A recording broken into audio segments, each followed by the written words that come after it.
Dictation start होगा 5 second बाद। Start. उप सभापति जी, घरेलू कर्मकारों की मजदूरी नियत करने तथा उनके काम की स्थितियों में सुधार करने और तत्संबंधी विषयों का उपबंध करने के लिए जो बिल सदन में प्रस्तुत किया गया है, मैं उसका समर्थन करता हूँ। श्रीमान, इस देश में गरीबी के कारण, बेरोजगारी की वजह से और सुविधाएं उपलब्ध न होने के कारण जो भी छोटे छोटे बच्चे हैं, उनको घरों में हर प्रकार के काम करने पड़ते हैं, जैसे खाना बनाना, बर्तन साफ करना, कपड़े धोना, बच्चों को स्कूल छोड़ना आदि। घरेलू काम के नाम पर उनको हर प्रकार के काम करने पड़ते हैं। तात्पर्य यह है कि मासूम बच्चों को इस देश में किसी प्रकार की सुविधा नहीं है, जिसके कारण उनको घरों में नौकरी करनी पड़ती है। घरेलू नौकर के रूप में उनका अनेक प्रकार से शोषण भी होता है। बहुत दिनों से यह मांग की जा रही है कि इस प्रकार के लोग संगठित नहीं हैं, इसलिए उनको शोषण से मुक्त कराने के लिए सरकार की ओर से प्रयास किया जाना चाहिए। इस बिल के संबंध में जो बातें विरोधी पक्षों के माननीय सदस्यों ने कही हैं, उनसे मैं भी सहमत हूँ।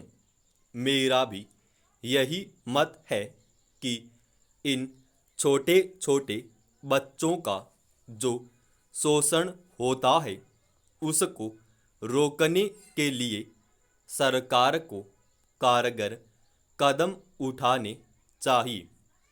आज ही इस सदन में बाल श्रमिकों और घरेलू कर्मचारियों के शोषण के संबंध में पूछे गए एक प्रश्न का उत्तर देते हुए श्रम मंत्री जी ने कहा कि घरेलू बाल श्रमिकों के शोषण और अत्याचार के संबंध में कोई सर्वेक्षण सरकार द्वारा नहीं किया गया है तथा इस बारे में कोई वास्तविक सूची प्राप्त नहीं है।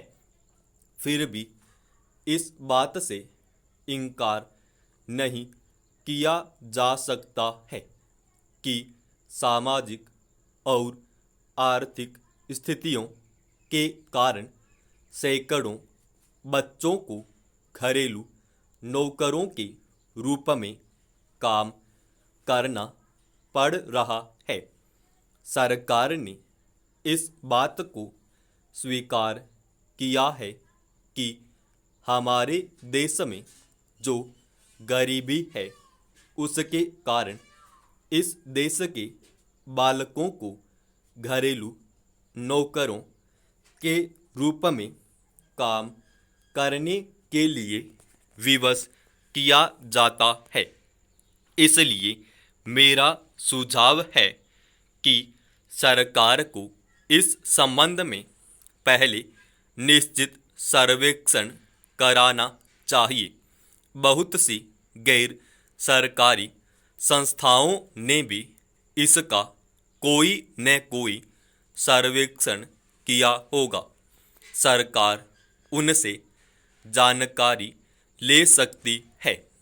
यदि सरकार स्वयं सर्वेक्षण कराए निश्चित रूप से यह पता लग जाएगा अंतरिक्ष अभियानों का वैज्ञानिक ही नहीं बहुआयामी महत्व होता है।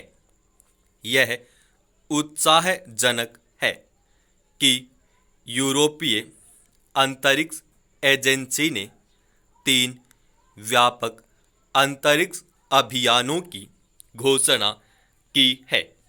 1 अरब यूरो से ज़्यादा इन अभियानों पर खर्च होंगे और ये अभियान 2035 से 2050 के बीच साकार होंगे।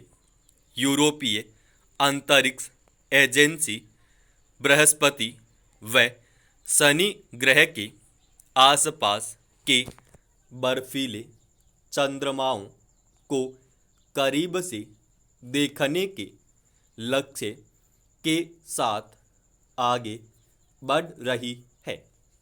इन ग्रहों और इनके चंद्रमाओं के आसपास के वायुमंडल की पड़ताल जरूरी है।